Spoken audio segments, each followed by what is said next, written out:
Okay, those 4 questions that they will always confuse you with. They ask it in every question paper, and they will ask these 2 or those 2, they are mixing it up.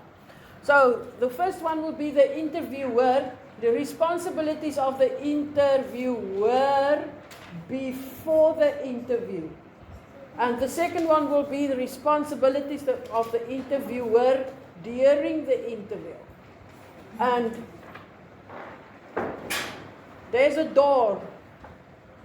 If you go through the door before ends and during starts, okay, when you step into that interview venue, the room, interviewee, responsibilities of the interviewee before the interview, and the responsibilities of the interviewee during the interview. And then there's 5, and there's that, and there's that. I'm going to talk about later. Okay. Also here I must draw a door, because if you walk through that door, the before is done and the during is now starting. Okay, so on page 99 in the textbook, no, let's go back, page 96. The responsibilities of the interviewer, we said, he has to think about his dress code. He must maybe wear a little smarter clothes than other days, because he should reflect the values of the company, and he's representing his employer, reflect respect for the interviewee, and sometimes he can wear formal to semi-formal wear. A suit is always a good choice. Then, preparing the venue, you must look at the light, the ventilation, is there water, is it neat, how the chairs would look, how it must be organized, and let the secretary know not to put through any calls to him during that time, and formulate suitable questions. We will go to the questions later. I want to just go through this train of thought so you can know about the 4 types of questions.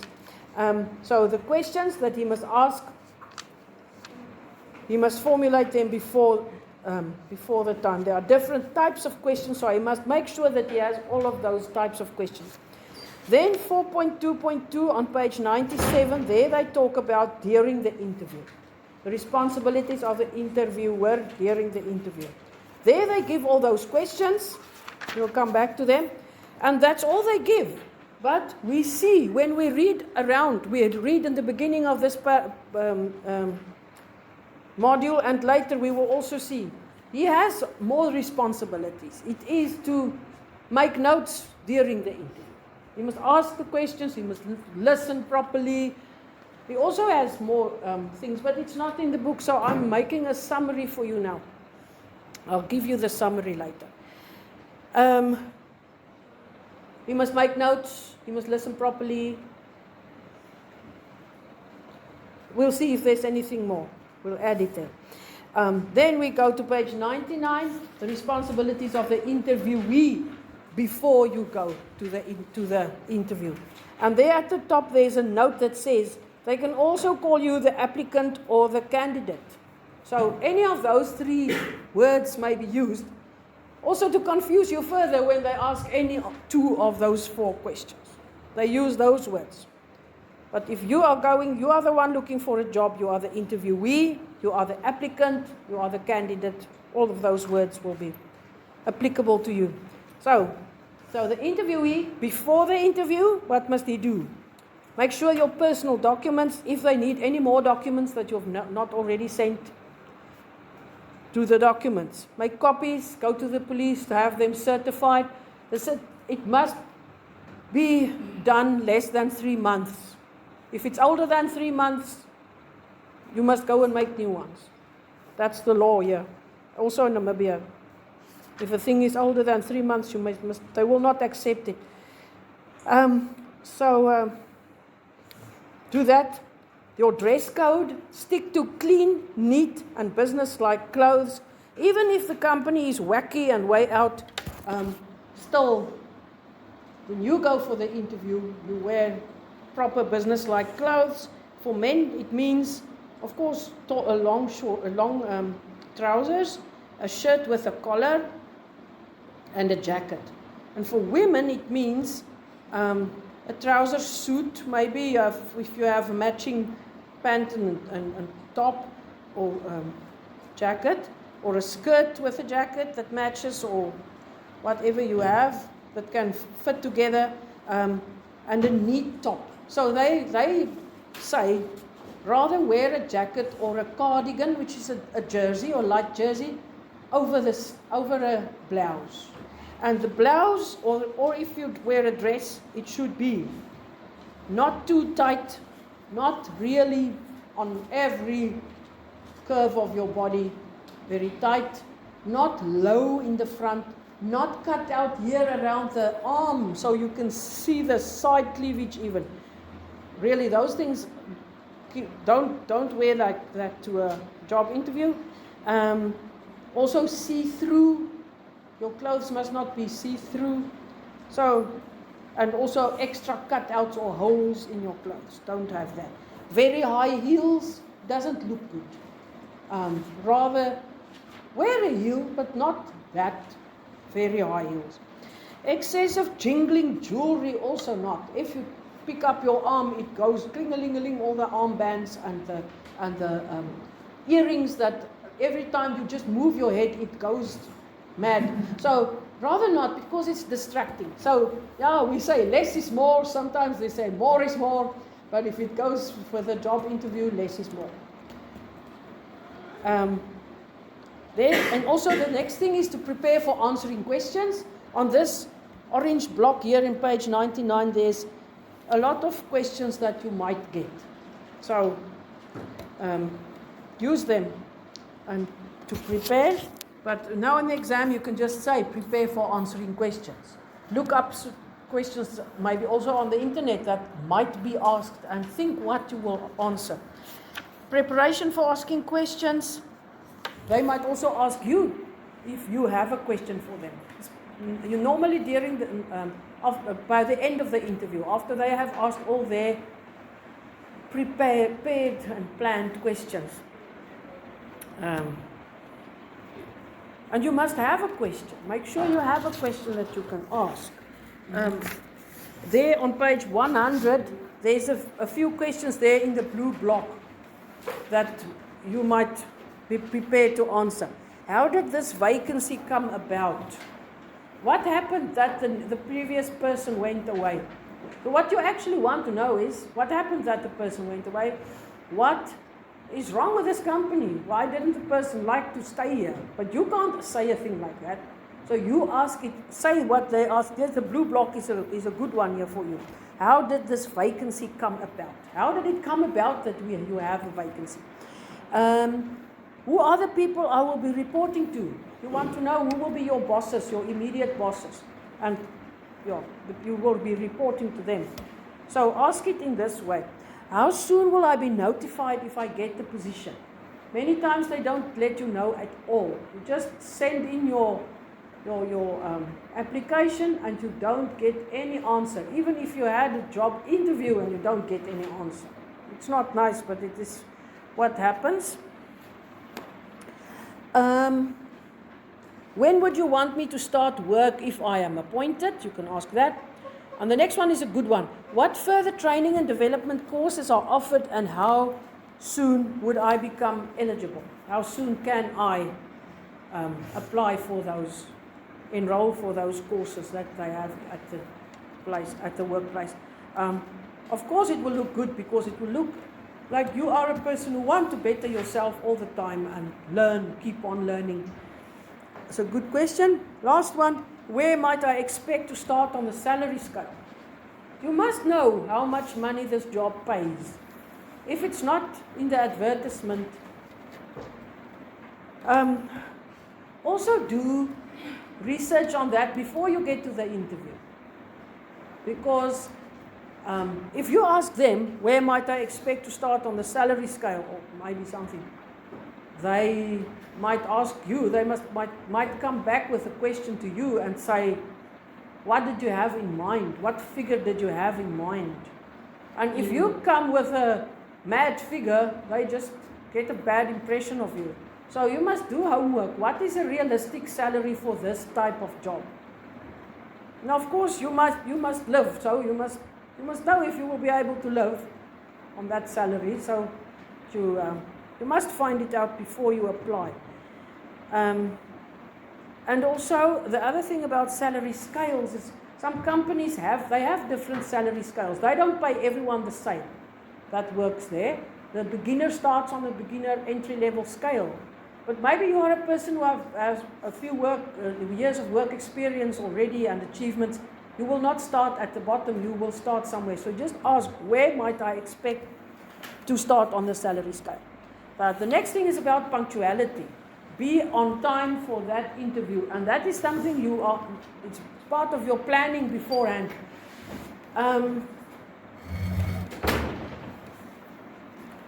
They say here, if you are late, what would they think about you? Disrespect. They will think you are disrespectful.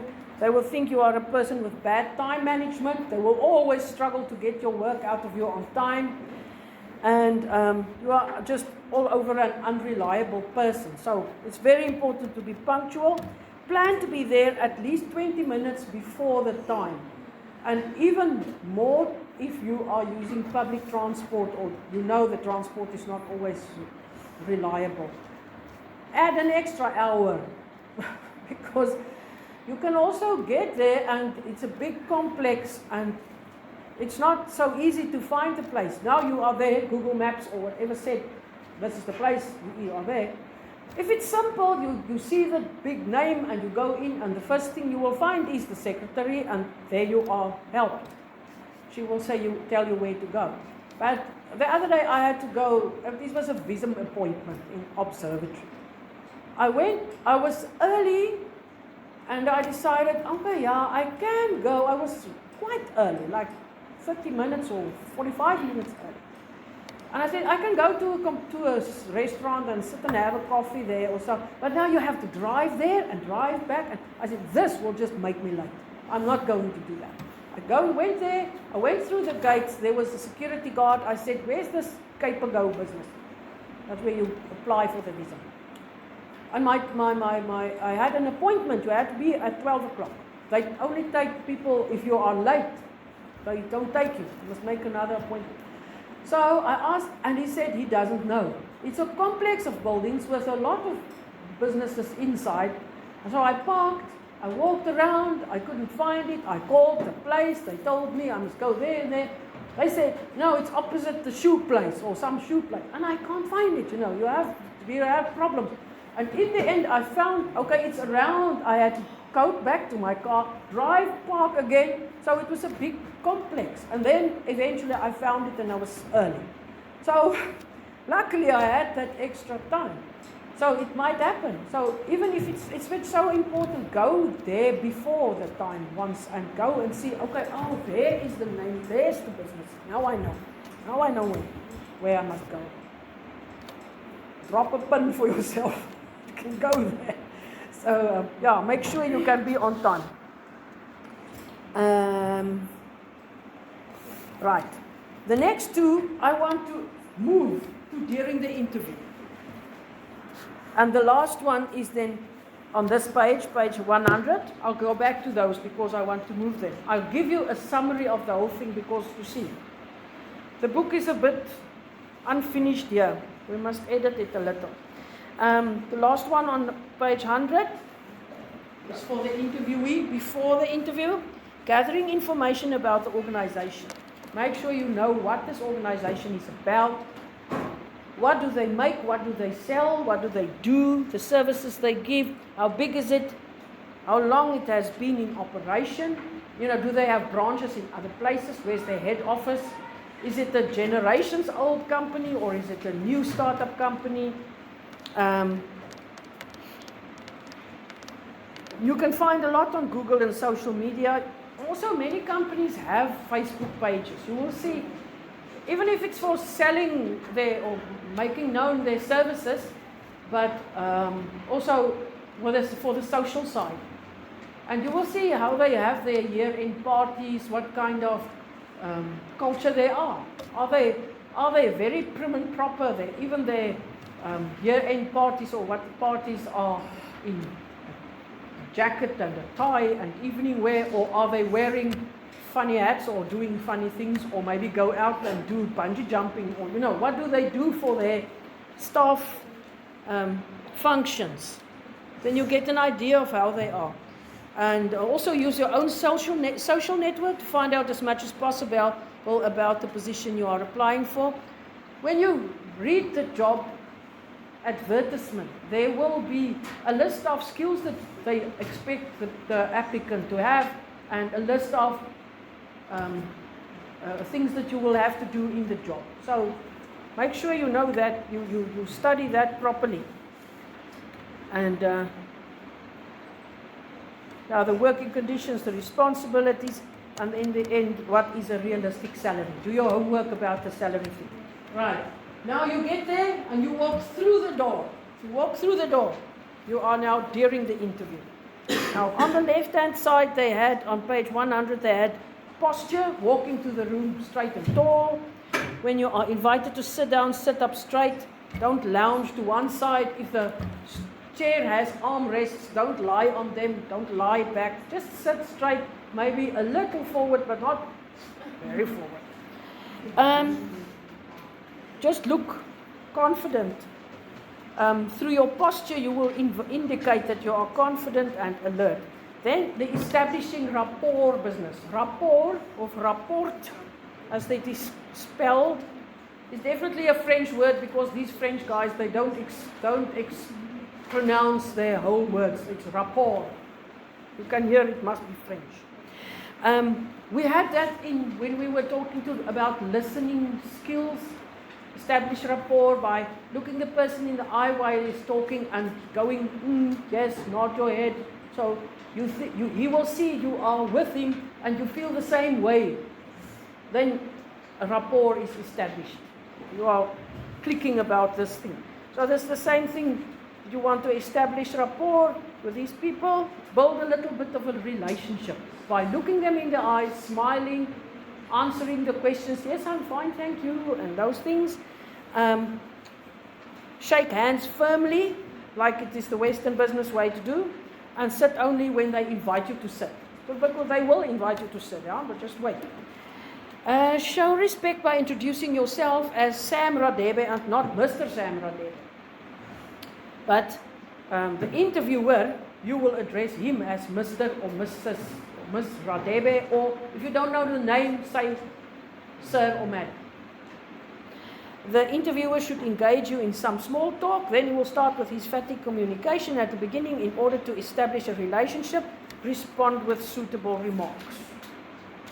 So these things from page 100, it's also on the right-hand side. There they say. They break it up between the non-verbal things. The moment you go through the door, they start seeing all the non-verbal cues. They see how you look, how you are dressed, how you, your body posture are, how you are looking them in the eye, are you friendly? Immediately, the non-verbal things are starting. Eye contact is very important in South African business culture. Make appropriate eye contact to establish and build rapport. Avoiding eye contact may make you seem dishonest. If you don't look them in the eye, they will think you have something to hide, or you are feeling extremely shy and not wanting to create rapport. You don't want to establish this relationship with them. Voice. Your voice should be enthusiastic, serious, tone of voice, together with the correct volume and pace. You will be quite a distance from them. They say it happens in the proxemic, in the personal zone is 1 meter.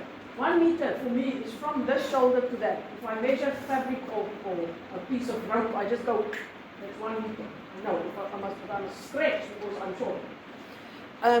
I have a friend who, I know she must not stretch. We measured where a meter is for her. Don't stretch your arm that much. For me, stretch. So that is a meter.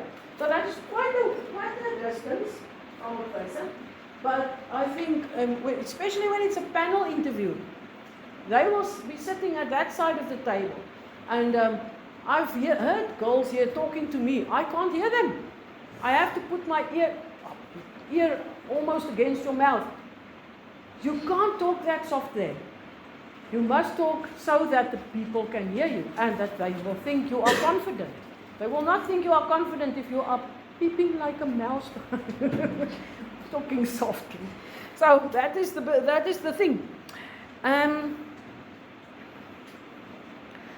Don't mumble, don't mispronounce, try to not mispronounce words. If you know you have a strong accent, speak slower. Body language, there we have all the sitting things, we said that already. And you must also read the interviewer's body language. You can also see from him that he's still not happy, you must add more or so, if you answer. Your listening skills, remember to go with the listening skills. Listen attentively. What exactly is he asking for? Show by your facial expression and your eye contact, as well as slight nods of your head that you are listening. Okay, now we go to the verbal communication.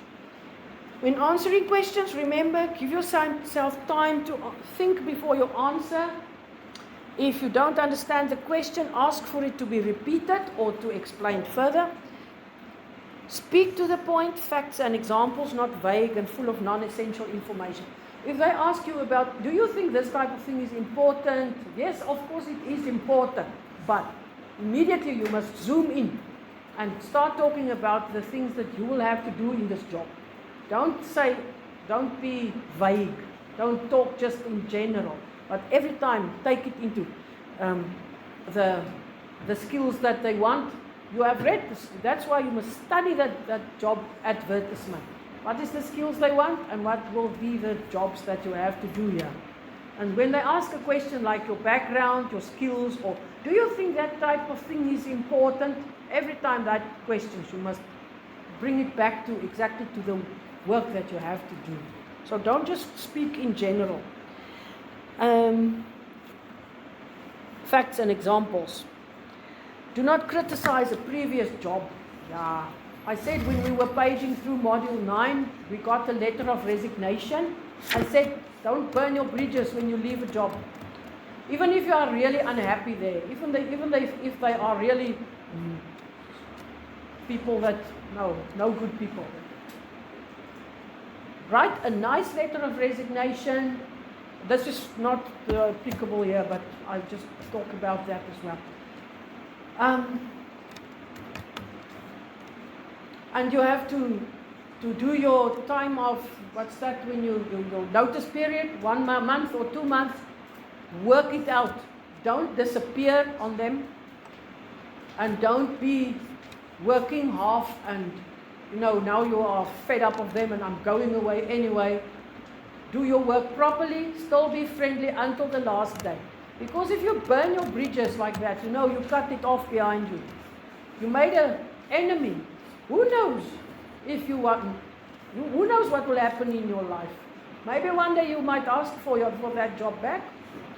You don't think you would, but you don't know what will happen.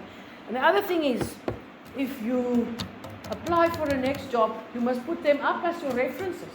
You put their name there, and they will call them, and then what will they say about you if you work bad the last, and you make enemies, you go away there with enemies. So, okay, back to this thing. They say, do not criticize a previous job in that job interview. If you have to say something, be diplomatic. People can read between the lines. We say a good person who can grasp the thing quickly, he needs half a word. You will read between the lines if it's necessary. But just be diplomatic and don't criticize a previous job. Indicate that you are interested in this job and just not just any job. Of course you want a job, you need money, you need to live. But when you sit there in front of that interviewer, he wants to know that you are really interested in working for this company and that you will do your best for them. Now you are really interested in this company, not just to get any job. Remember that you can also ask questions. Listen carefully to the answers. In both cases, Whether you answer questions or ask questions, express yourself clearly, concisely, and informally, not casually. This is a fairly formal occasion, so avoid using slang words. Never ever use any swear words, and avoid jargon, specific words about a specific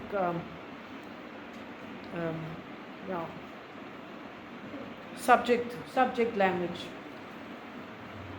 that people might not understand.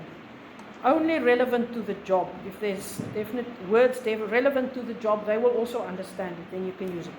Okay, now we get to the skills test. That's the last thing that they might make you do during the job interview. And they can also maybe beforehand tell you, click on this link, fill in this questionnaire and submit it for us. And that will be those type of questions when there's no right or wrong answer, where you will just say always, seldom, never, sometimes, whatever. And through that, it's like a psychometric test. They might get to know your personality and what you are good at, what's your skills, what's your best points, weak points. And then also they can give you a physical test to do, such as typing, using the computer, answering the phone, applying first aid, or whatever is necessary. They might give you physical things to do, to test you. Okay, now we are done with those 4 questions, those 4. They can ask you any 2 of them. Now, after the interview, there's a 5th one, but now I can add it there. I didn't want to. The employee after the interview, because it's not part of those 4. Those 4, they will ask any 2 of them. They are important. But okay, now the employee after the interview, you get information when you are there in the interview. You will learn new things about the company. Just the fact that you went there, you went through the door, you walked through the corridor, you saw some of the people, maybe what they do, and you get information during the interview. So you must carefully consider that, they say. Decide whether the position would be right for you and whether you would like to work for this organization. You can still say, no, thank you. This is really not for me. And there is a letter here in Module 9, the letter of acceptance. If they offer you the job, or a letter of to decline it, and you must substantiate, another big word, substantiate, say the reasons why you decline.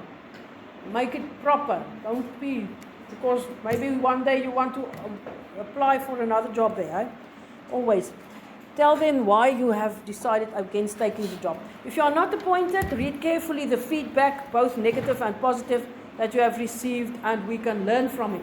But no, normally they don't give you. I like to go back to the real world. These are the answers that you must give in the exam.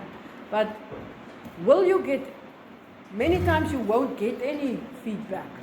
I think it will be a good thing if you know somebody who can be like a mentor to you. After the interview, go to that person and say, they asked me this, and I said this, and I said this, and they might perhaps say, but don't say that. Don't say, I've never done this. Say, but I've done that. That might be, that will really prepare me for this job.